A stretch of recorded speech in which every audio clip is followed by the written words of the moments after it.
All right, and we are live. Good evening po sa inyong lahat mga kaguro. And of course, welcome back to Gurong Pinoy. Hello, of course, sa lahat ng members ng Team Brunner. If you are watching us in Luzon, Visayas, or Mindanao, please do like, love, share our video. Very important that you are sharing our video so that we can reach out to more people, of course. You can also send us stars on Facebook. Diyan naman po sa ating YouTube channel, you can send us super chat, super stickers. Again, paki-like, love, and share na po ng ating video.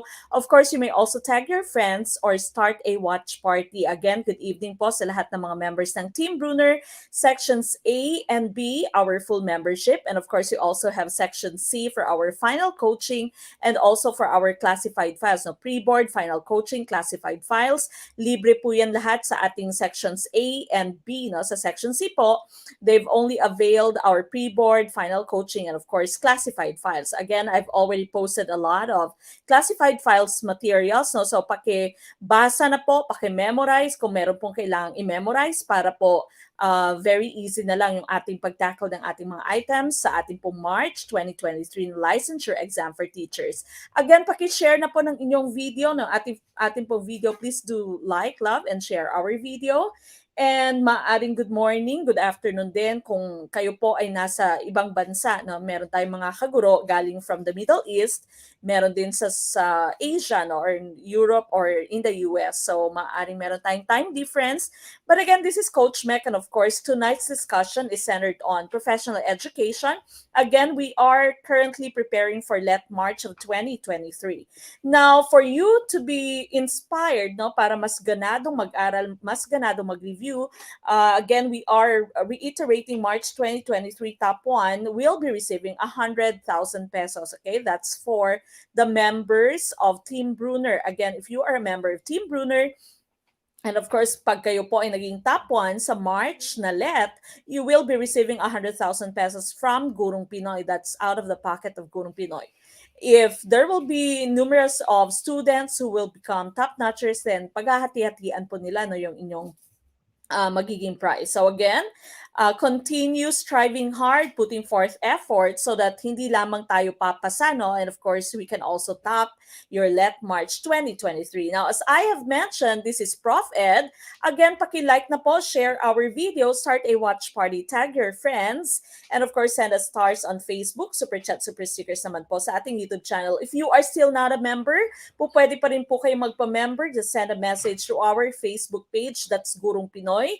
Yung may 300 plus po na followers, na 300,000 followers, hindi po yung poster account na meron po tayong poster account of Gurong Pinoy. If you see that, kindly report that the page as fake page. Okay? So again, paki-like, love, and share na po ng ating video. Before we start, of course, let's all have our opening prayer. So samahan niyo po ako mga kaguro.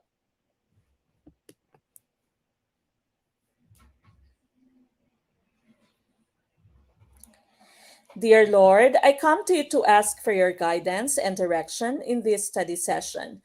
I ask that the Holy Spirit fill me with strength, creativity, and understanding to get through my studies without difficulty or sin. Help me hold my focus and attention. Help me to retain all that I learned. Please make my mind sharp and keep distractions at bay. If any part of my studying is weak or lacking in some way, let it be revealed so that I may correct it. Thank you for this opportunity to learn. Amen.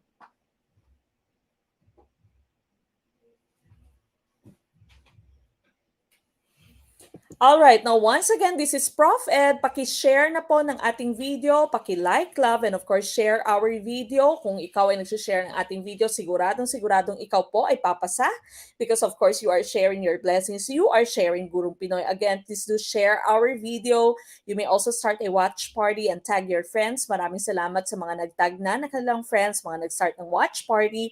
And of course, if you are still not a member of Team Brunner, very worthy po, very worth it ang pagiging member ng Team Brunner. So just send a message to our Facebook page, that's Gurong Pinoy. Okay? Again, good evening. Assalamualaikum sa lahat ng ating Muslim brothers and sisters who are watching. Let us all start with question number 1 for Prof. Ed. Number 1. Among models of reading strategies, what did student Lina adopt when she read back and forth, attending to both what is in her mind and what's on the page? Is it letter A, down top, letter B, interactive, letter C, top down, or letter D, bottom up? Okay, what is your choice for question number 1? Sir Luigi Facundo, unang-una, letter B. Sabi ni Sir Luigi, with confidence, tumpak kaya ang choice ni Sir Luigi? We will find out. Okay, I see a lot of letter B's sa ating comment box.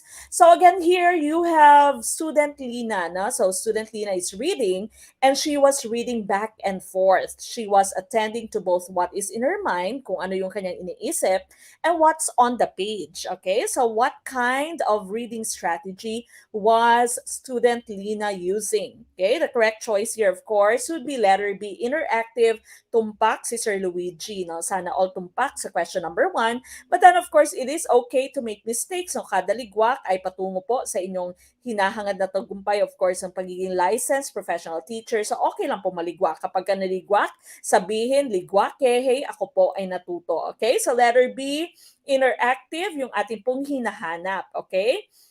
These right here are the 3 reading models. You have top-down, you have bottom-up, and of course, you have interactive reading model. Yung top-down and ang inyong bottom-up, of course, are opposites. No? So when you say top-down, yung pinaka-emphasis niya is what the reader brings to the text. Yung ano, kung ano yung iniisip ng reader. No? Says reading is driven by meaning, proceeds from whole to part. Reading is not decoding, but reading is a matter of bringing meaning to print. Ano ba yung kahulugan sa'yo ng inyong binabasa? No? That's top-down reading model. Okay, so what the reader brings to the text, what the reader is thinking while reading that certain material. Now, your bottom-up reading model is the opposite. No? So this emphasizes a single direction, emphasizes the printed text or the written text, and it's part to whole model. Okay, part to whole. Your top down naman po is whole to part. Reading here is driven by a process that results in meaning. Okay, so bottom up, from the bottom, from the thing, from the material that you are reading, going up, no, to your thinking. Okay, so bottom up reading model po yan. And of course, si Lina naman dito sa ating situation, ginawa niya ay interactive reading model na back and forth, what's in her mind, that's top down, of course, what's on the page, that would be bottom up. Okay, so interactive reading model, interaction of bottom up and top down processes. And reading is an active process that depends on reader characteristics, the text, and the reading situation. It attempts to combine the valid insights of bottom up and top down. So it is a combination, sa makatuwid na combination po siya ng top down and of course ng bottom up. And so letter B, interactive, ang ating pong tumpak na choice. Okay, we move on with question number 2. MOOCs, MOOCs, are considered massive because blank. Letter A, they can only be provided by big universities. Letter B, they were designed and created by a big group of experts. Letter C, they need a big amount of computer storage to be able to avail a course. Or letter D, they can accommodate a big number of learners. What's your choice? Number 2. Okay, I see D. Tumpak kaya ang letter D for number 2. Mhm. Okay, sabi ni Sir Lester, top-down uses prior knowledge, tama. Bottom-up uses words, tama, no? Because you are reading the text, the emphasis is on the text. Then of course you have interactive combination of the two. Okay, so tama po yan, Sir Lester. Okay, I see a lot of letter D sa ating pong comment box. For number 2, again, paki-share po ng ating video so that we can reach out to more people na para mas marami pa po tayong matulungan. Okay, thousands na mga kaguro na atin na po napapasa at thousands pa po, okay, in the upcoming licensure exam for teachers. All right, number 2, MOOCs or MOOCs are considered massive because the correct choice here is letter D. They can accommodate a big number of learners. Okay, so letter D is tumpak for number 2. When you say MOOC, your MOOC, this actually stands for Massive Open Online Course. Okay, so massive, malaki, open online course. It is an online course that has open access and interactive participation by means of the web. This provides participants with course materials that are normally used in a conventional education setting, such as examples, lectures, videos, study materials, and problem sets. Okay, so katulad din naman yun yung mga ginagamit na materials pero online po siya. Online yung MOOC mo, Massive Open Online Course. Katulad po ng ginagawa natin sa Gurong Pinoy, we can accommodate a big number of learners because we are doing things online. No, when we had our physical review center, we used to have our physical review center sa Iloilo, sa Bacolod. We only had around 150 packs, no, yung ating po maximum per section. No? We used to have 7 sections. Merong year na 7 sections. So almost every year 7 sections. So maraming branches sa Iloilo, and of course you also have Bacolod. Okay, so it's very difficult to run such company, no, na medyo malaki, and of course palipat-lipat yung inyong mga coaches, gagawa ka ng schedules, yung materials mo palipat-lipat din, no? Marami ka materials na kailangang i-produce. But in this case now, ngayon sa Gurong Pinoy, dati we were called Study Link, no? Ngayon sa Group Pinoy, of course, we're doing things online, and we can accommodate a lot of, a lot of students, more than the students that we could accommodate before. Okay, so almost 5,000 na yung ating pong Team Brunner. Our Team Piaget before, ganun din, no? Almost 5,000 din. Okay, so again, please do continue sharing Guru Pinoy so that we can reach out to more people. Mas marami pa po tayong matulungan. Okay, so this right here is MOOCs. They can accommodate a big number of learners. We move on with question number 3. Which does Edgar Dale advocate about his cone of experience? Letter A, don't commit the error of using 2 or more learning materials for one lesson. Letter B, if direct experience is not applicable, make use of verbal symbols as substitute. Letter C, stick to one learning material at a time. Or letter D, begin your lesson by using concrete experience, then bring the students to the level of the abstract. Okay, what are we looking for? Number 3. I see these sa ating comment box. Okay, letter D. Tumpa kaya ang letter D for question number 3. We're talking about cone, Edgar Dale's cone of experience. Okay, I see letter D, and that of course is correct, no? So, sabi dito, yung inyo pong, actually, ang inyong letters A and C are magkabaligtad. Yung letter C mo, sabi stick to one learning material. Now, letter A, don't commit the error, no, of using 2 or more learning materials. We all know you can use more than one learning material. Mas maganda nga. And of course, the learning material should be varied para you can address the differences in the individuals and learning styles of your students, multiple intelligences of your students, and of course, hindi sila magkaroon ng learning plateau. Yung tinatawag po nating learning plateau is when the students cannot absorb anymore, nabuburyong na, information overload na yung inyong estudyante, hindi na nila na-absorb kung ano yung tinuturo mo. And so one way for you to avoid that is to vary the learning materials, learning strategies then. Okay, so letter B naman, tumpak din naman siya. If direct experience not applicable, make use of verbal symbols. Kaya lang kapag ka, masyado pang bata yung mga estudyante natin, hindi po pwedeng verbal symbols yung ating gamitin. And so letter D, tumpak po yan. You begin with your concrete experiences and you bring them to the abstract. Okay, so letter D is tumpak for question number 3. Si Ma'am Cheng ba? Or Sir Cheng? Ma'am Cheng, Sasel Peligro, good eve mga kaguro at Ninang Mek. Watching from Monte Vista, Davao de Oro. Nakikininang na. Sabi ko kasi pag may nagkatuluyan dito sa Gurong Pinoy, magdininang ako. Okay, meron na yata nakita si Ma'am Cheng. Alright, so going back to the cone of learning, no, Edgar Dale's cone of experience, sabi dito, no, after 2 weeks, we tend to remember only 10% of what you read. That's symbols lamang, abstract na siya. No? 20% of what we hear, 30% of what we see, 50% of what we see and hear, 70% of what we say, and 90% of what we say and do.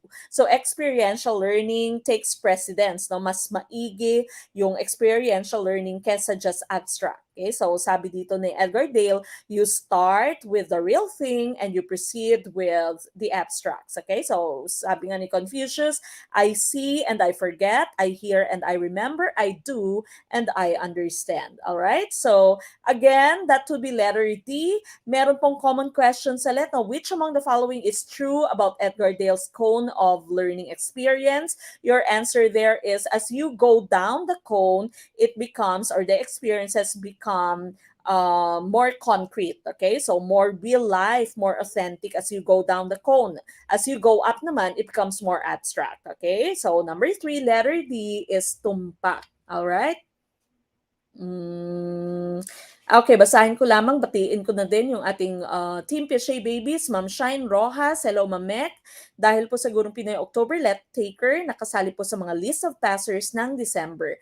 Glory to God at ginagamit po ni Lord ang Gurong Pinoy at Ma'am Mek para makapasa ng mga tulad kong desidido, makapasa. Ito na po yung time na hinihintay ko, makapag-comment na pasado. Ma'am Sheena D. Rojas, LPT. Glory to God. Congratulations, Ma'am Sheena D. Rojas, and sa lahat din po ng ating mga Team Piaget Babies na of course LPT na po. We go to question number 4. If a child was raised by authoritative parents, how most likely will he or she behave in class? Would it be letter A, quarrels often with classmates? Letter B is suspicious of others. Letter C, relates well to classmates. Or letter D, has low level of independence. No, independence tuloy. Of po yan, hindi if. Okay? So, has low level of independence. Sorry for the typo. Okay, what's your choice? Number 4.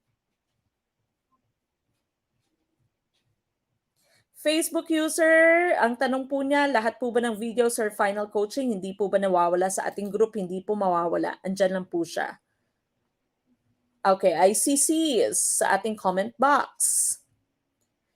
Eto kasi parang giveaway na siya na napakadali ng ating question kasi if you are looking at the different choices that you have, it's only letter C that's positive. Okay? So madali yung ating item, no? Pero magiging challenging ito kapag meron ding ibang positive na choice, no? Pero dito kasi yung hinahanap or sinasabi is authoritative. If you can remember the different types of parenting styles or the different types of teaching styles din, no? Meron kang authoritative at meron kang authoritarian. Parehas po sila in such a way that they both have high demands, no, from the students or from the kids. They have a lot of expectations. Yung pinakaiba lamang po, authoritative mo is the good high expectations.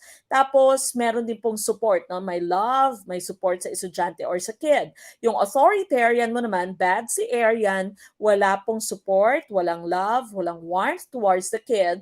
The kid is following a lot of rules, a lot of expectations, yung hinahangad, pero walang explanations, walang support. Now, that's authoritarian. And so here, as you can see, it's letter C. Okay, so letter C, ang ating pong tumpak na choice. Ayan, sabi ni Facebook user, no, poor item, the distractors are not effective. Tama po. Okay, giveaway na siya. Alright, so here, you have, naputol yata yung nasa baba, no? But authoritative, authoritarian, as I have mentioned, parehas po silang may high expectations, pero yung inyong authoritative may support, may warmth, may love. Yung inyong namang authoritarian, disciplined lang, follow ng rules yung bata, pero hindi nakakaintindi bakit merong rules na ganun, walang support yung magulang. Permissive and uninvolved naman, parehas din po sila in such a way na wala silang demand, wala silang mataas na expectation from their kids. Okay lang anak, kahit napasado lang. Okay lang kahit bumagsak ka. Okay? So wala pong expectation sa kids. Yung pinagkaiba lang nila, yung permissive po ay wala ding rules, no? Wala siyang rules na sinusundan yung bata, walang very warm yung very loving, very warm, very giving yung inyong parent or inyong teacher. Ito po yung mga teachers na very friendly with their students, parang barkada lang, no? So permissive. Permissive po yan. Ang uninvolved naman, walang pake si nanay. Okay? So walang pake si nanay, walang pake si tatay. No? Sa permissive mo, dyan nagkakaroon ng mga brats, mga bratinela, yung mga doting na parents. No? Sobrang spoiled yung mga anak nila. Uninvolved naman ay little support po. Walang masyadong support, wala ding expectations. Pinabayaan na lamang yung anakis. Okay? So, for that item, of course, letter C po ang ating tumpak na choice. We go to uh, question number 5. Teacher Allen does not teach well. His students do not study well. Expected learning outcomes are not clear to both the teacher and students. Teacher Allen's assessment tasks are not aligned to the learning outcomes. What is most likely the result of assessment? Describe the score distribution. Would it be letter A, skewed to the right? Letter B, leptokurtic? Letter C, skewed to the left? Or letter D, follows the normal curve? Wow! Si Facebook user, kung papasa talaga ako sa board exam, magpapakasal na talaga ako. Ninang Mek, punta ka sa Ilocos Sur. Sure po, okay? So, I will hold your invitation, ha? Meron dati nagsabi na pag nakapasa, magpapadala ng kapeng Batangas. Hindi ko alam nasaan na si Sir. Kapeng Barako. Alright, number 5A. Letter A for question number 5. I see a lot of letter A's, no, sa ating pong question number 5.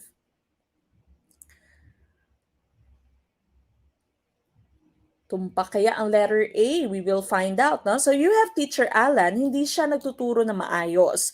And so the students are not learning, no? Teacher Alan's assessment tasks are even not aligned to the learning outcomes. What is most likely the result of the assessment? The correct choice here would be letter A, skewed to the right. Tumpak po yan, no? So skewed to the right ang ating pong tumpak na choice.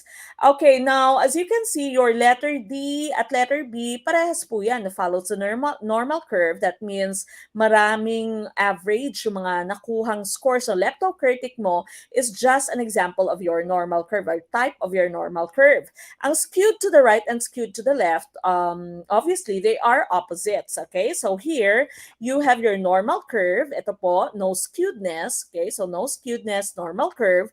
This represents a perfectly symmetrical distribution. Marami po ang mga nakakuha ng average, nakakuha ng mean. Okay, now, negatively skewed naman, remember, when you say skewedness, this pertains to the tail, no? So, ito yung kukonting score. So, when you say negatively skewed, mas kukonte yung mga nakakuha ng negative na score, mas marami, mas umbok ang scores na positive, no? Matataas. While you're positively skewed, ito yung ating choice kanina, ito po yung ating tumpak na choice, mas konti yung mga nakakuha ng okay na grado, mas marami yung nakakuha ng mababang score.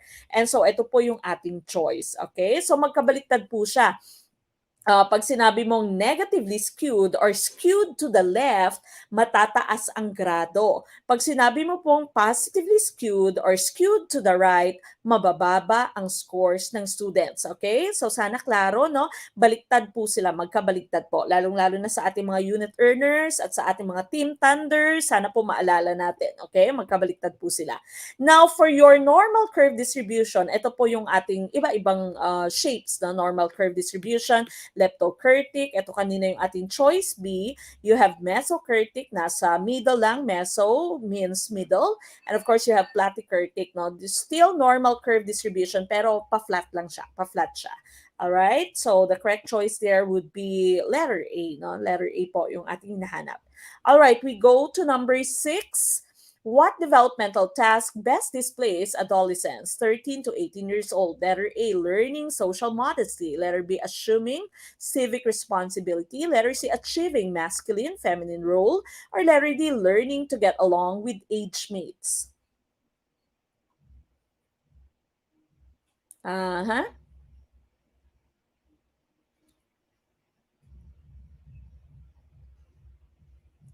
What is our choice for question number 6? Sir Noro MD. So, pag pumasa ako this March, magpapatarp ako with pick ni Ma'am Meg. Pag ako nakapasa, papa-LBC ako ng Pudpod, smoked fish cake from Sir Rocky Secogo. Sana po dumating. Pag ako makapasa, pakalamay ng buhol, ipapadala ko sa inyo po, sabi ni Sir Raul. J. Mapalad, sana wag kayong magka-amnesia. Facebook user, babalikan ko na si X pag nakapasa. Sana meron ka pa pong babalikan. Sayang, February 14 pa naman po. Wala kayong ka-Valentine. Okay, number 6, I see letter C's. Letter C for question number 6, and that is right. Okay, so adolescents, 13 to 18 years old. Now, you remember, according to Eric Erickson's stages of psychosocial development, no, ayan po, your adolescence, that's 13 to 21 years old pa nga nakalagay dito, you'll have identity versus confusion or role confusion. Ito po yung kanyang psychosocial crisis. And so yung ating pong hinahanap kanina is gender, no? Gender, your role, okay? Because identity versus role confusion, yung psychosocial crisis natin at this level. So tumpak po ang inyong letter C for this item. We move on with question number 7. Based on Kohlberg's theory, what is the level of moral development shown when children generally do what is right in order to come up with their parents' and teachers' expectation of a good child? So here we are looking for the good boy, good girl image, no? So minsan sa yung words na ginagamit ni Let is good boy, good girl image. Would it be letter A, conventional, letter B, formal, letter C, post-conventional, or letter D, pre-conventional? What are you looking for? Number 7. Good boy, good girl.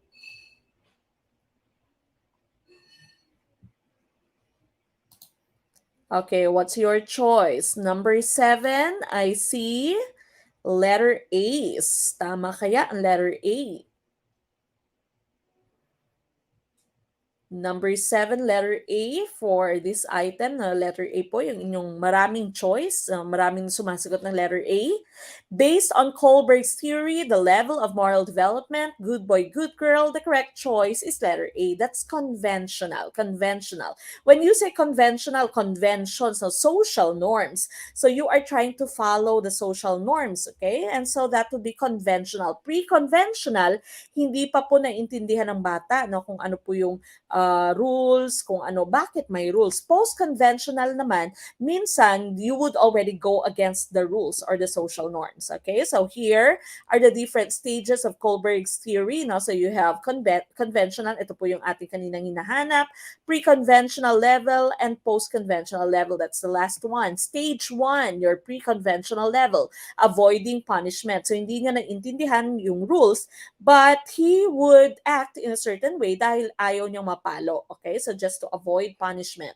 Stage 2, aiming at reward. Okay, so aiming at reward, that's kabaliktaran naman, no? Ayaw niya mapalo, hindi lamang ayaw niya mapalo, gusto din niya magka-reward, no? Meron din dyan na I scratch your back, you also scratch mine. Okay, so give and take. Yung sa inyo pong stage 2, give and take. Stage 3, that's your good boy, good girl attitude. Iba pang katawagan dito, or iba pang words na ginagamit ni Let is the teacher's pet, no? So teacher's pet, good boy, good girl din po yan, conventional level.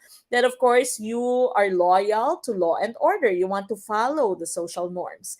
Okay, stage 5 naman, justice and the spirit of the law. If you think a certain law is unfair, then po pwede ka magprotesta, no? So above the conventional na yung level, that's post-conventional. Naninindigan ka na kumbaga sa post-conventional. And of course, you have the highest universal principles of ethics. Okay, so sabi nga ni Kohlberg, hindi lahat ng tao ay nakakarating sa post-conventional level. Merong iba, until they die, nasa conventional level lamang sila, no? Wala silang paninindigan, kumbaga. Katulad ng ex mo, hindi ka pinanindigan. Alright, we go to question number 8. Science teacher Lina showed her class a glass of water with an egg in it. She asked the class, what happens to the egg if I add 3 tablespoons salt to the glass of water? This is hypothesis formulation. What can you infer about the cognitive developmental stage of teacher Lina's class? Letter A, between concrete and formal operational stage. Letter B, formal operational stage. Letter C, pre-operational stage. or letter D, concrete operational stage? Ano po ang ating choice for question number 8? Facebook user, pag ako nakapasa, Coach Mek, papadala po ako ng durian from Bukidnon. Maraming salamat. Masarap po yan. Aha. Ma'am Vang Rama, papadala po ako ng handmade craft nyo. I-advertise mo po ma'am, baka po maraming bumili, no? Alright, letter B. Karamihang choice ninyo, letter B for number 8. Mhm. So sabi dito, pinakabuod lang naman ang ating question is hypothesis formulation. Hypothetical thinking, no? Hypothesis formulation.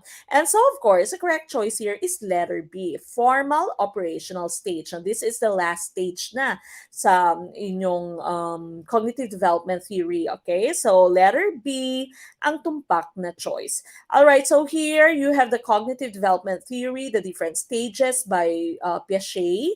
Okay, so stage 1, that would be your sensory motor period, coordination of senses, of course, motor responses, and the development of object permanence. When you say object permanence po, alam na ng bata na kahit na naka-cover yung bola, andyan lang yung bola sa ilalim ng kumot, no? Alam na ng bata na even if you are just covering your face, andyan ka lamang sa likod ng inyong kamay. Prior to this, enjoy na enjoy yung bata sa peekaboo, okay? Peekaboo na game. Pre-operational period naman, the child here would develop symbolic thought. Your imagination, the imagination of the child is very rich, okay? There's irreversibility, hindi pa niya alam yung subtraction, hindi pa niya alam na kahit na nirolyo mo yung clay, pwede mo siyang ibalik sa flat clay. Okay, there's centration, isang aspeto lamang ng bagay, yung focus ng bata. And so kapag nilipat mo yung 100 ml of water into a taller, narrower glass, iisipin ng bata na nadagdagan yung amount ng tubig. Okay, centration. And of course, you have egocentrism na yung bata ay napaka-selfish. Okay, the child is very selfish. The child thinks that what he or she is thinking, other people around him or her is also thinking. Concrete operational period naman, the child here already has a mental operations pero limited pa lamang. Okay? So concrete events pa lamang. Mastery of conservation, alam na ng bata na kahit nilipat mo siya sa taller, narrower glass ay 100 ml pa rin siya, no, na conserve yung amount ng water. Hierarchical classification na yung mga seriation, the child can already form series from smallest to largest, from shortest to longest. Meron na din siyang reversibility, na-reverse na din niya, meron na siyang subtraction, marunong na siyang mag-subtraction.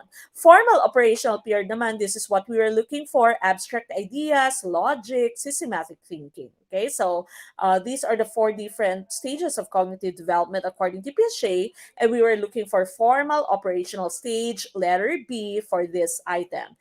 We go to question number 9. In an OBE classroom, all activities are designed to blank. Letter A, maintain student comfort zones. Letter B, produce a busy classroom. Letter C, achieve specific goals. Or letter D, maintain order. What is our choice? Mm-hmm.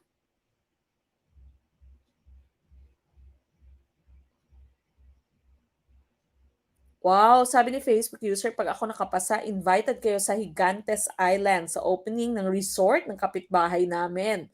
Aba, nang invite ka para sa resort ng inyong kapitbahay, ma'am or sir.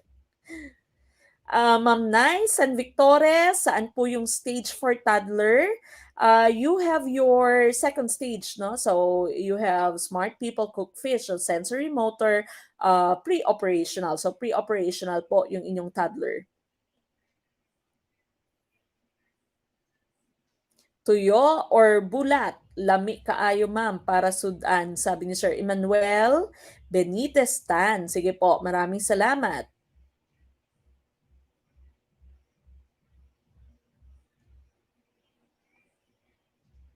Okay, what's your choice? Number 9.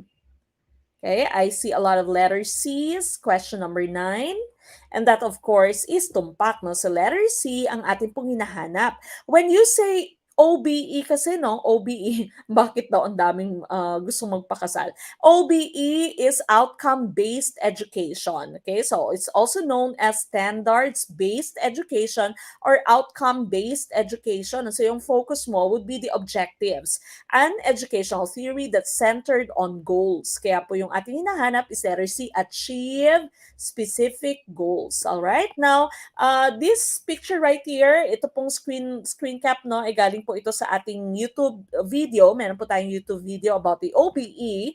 So kung hindi nyo pa po ito napapanood, pakilagay po sa inyong notebook, watch OBE. Again, kapag wala po tayong live, I make sure that you go to our YouTube channel and watch at least 3 videos. Yan po yung payo ng ating mga top-notchers and of course ng ating mga passers. Okay, so OBE is outcome-based education, standard-based education centered on goals. Letter C for that item.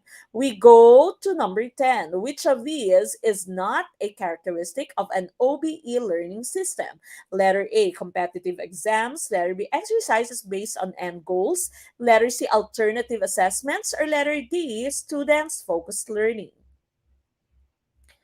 Okay, what is our choice? Number 10.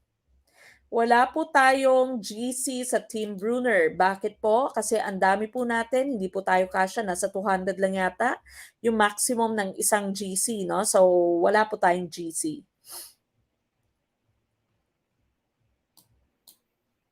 Okay, number 10, A for this item.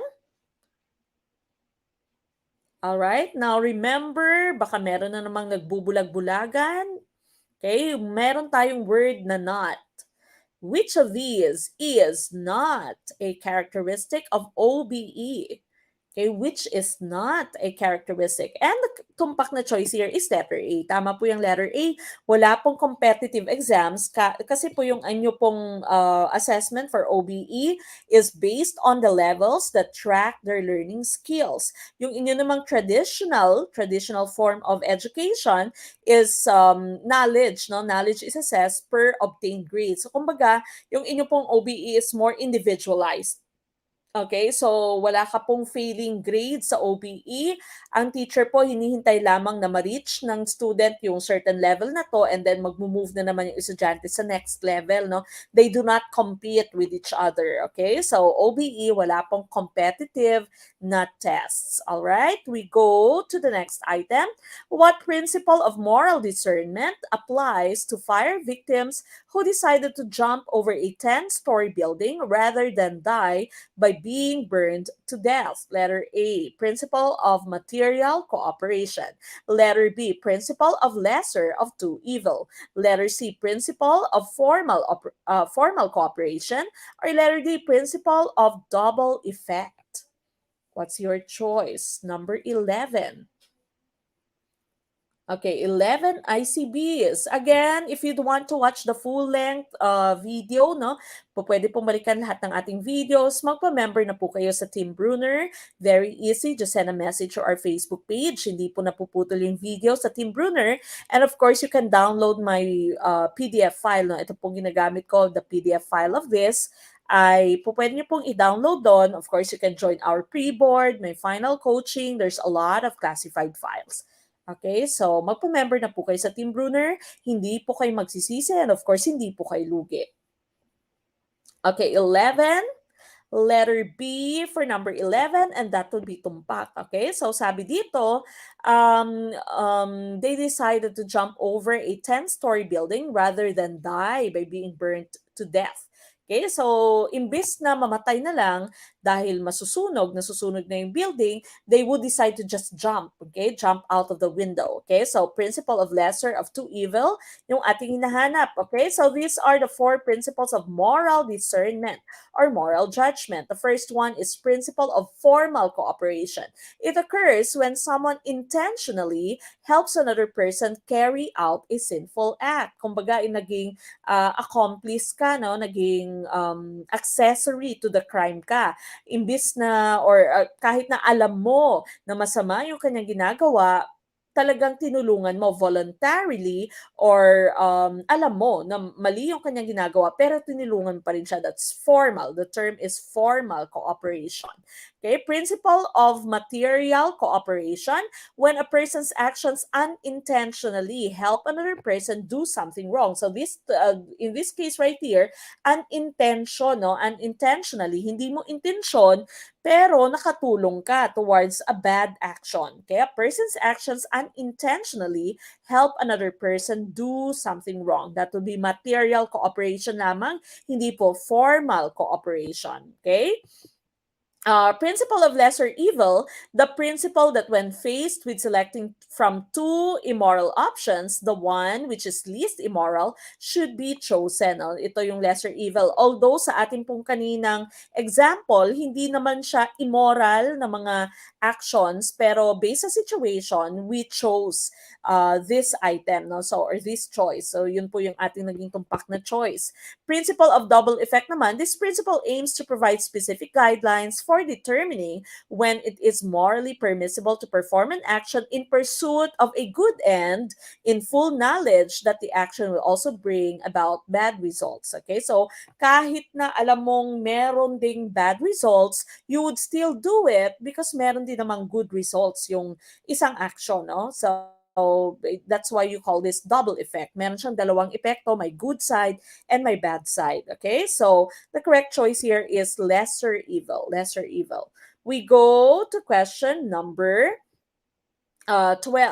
What can teacher Vanessa use to teach critical reading skills to her grade 6 students from newspaper content? Letter A, features content. Letter B, editorial content. Letter C, entertainment content. Or letter D, news content. What is our choice? Number 12. Si Ma'am Nurua Said. Assalamualaikum po. Mamek, sana mapansin po nyo ano po yung pwedeng i-take na vitamins or something drink para mariting yung mga information na napag-aralan. No? Balik-balikan po yung information. I would not suggest any vitamins because I have not tried any of them. No? Yung mga Memo Plus Gold, Memory Plus, or kung ano pa pong mga supplement para daw po sa memorya, hindi ko po na-try. So I cannot recommend. No? Yung vitamins ko po ay Centrum. Complete from A to Z. This is not a paid ad, okay? At isang ginseng, no? Meron din po akong ginseng galing Korea. Okay, so hindi ko po alam, but of course, the most important thing or the most effective for me is ulit-ulitin. Ulit-ulitin po yung inyong pinag-aralan. And do not cram, okay? So remember, drills would make you master any concept.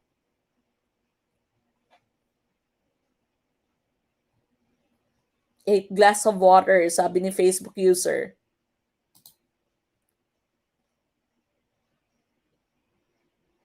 Lambing daw po, effective. All right, the correct choice here, number 12, is letter B, editorial. Okay, so law of exercise, sabi ni Sir Poy, tama po. Okay, so editorial content, yung ating po hinahanap. An editorial is an article that presents the newspaper's opinion. Opinion kasi to on an issue. It reflects the majority vote of the editorial board, the governing body of the newspaper made up of editors and business managers. It is usually unsigned. Much in the same manner of a lawyer, editorial writers build on an argument. So, kumbaga, usually, yung nasa editorial po ay pambabatikos, no? Yung kanila pong opinion about a certain issue, about a certain topic. And so, if you'd want to teach your students critical thinking, you can use editorials. Okay? Sabi dito, editorials are meant to influence public opinion, promote critical thinking, and sometimes cause people to take action on an issue. Okay? So, features. Ang features po, kahit na anong storya lamang po pwedeng i-feature. Kumbaga, meron tayong kaguro na i-feature no, sa pep.com.ph nung siya ay pumasa. So, that's features content. Entertainment, of course, from the term itself, ito po ay para sa mga marites, sa mga nakikibalita. And the news content naman, of course, it's just about the news. Pero yung editorial po is opinion ng mga editor, opinion ng business managers of a certain newspaper. Okay, we go to number 13. The teacher of the 21st century needs to keep astride speediest changes in education caused mainly by blank. Letter A, audiovisual aids in education. Letter B, technology in education. Letter C, advent of gaming in education. Letter D, social media in education. Wow, si Ma'am Giselle sa Daba, sabi ni Ma'am Giselle. Mamek, pag ako nakapasa, kuhanin kitang ninang sa binyag ng baby ko. Sagot ko na plane ticket mo po. Wow, napakagalante naman ni Ma'am Giselle. Saan po kayo, Ma'am Giselle? Kumaring Giselle. Okay, I see a lot of letter B's, number 13.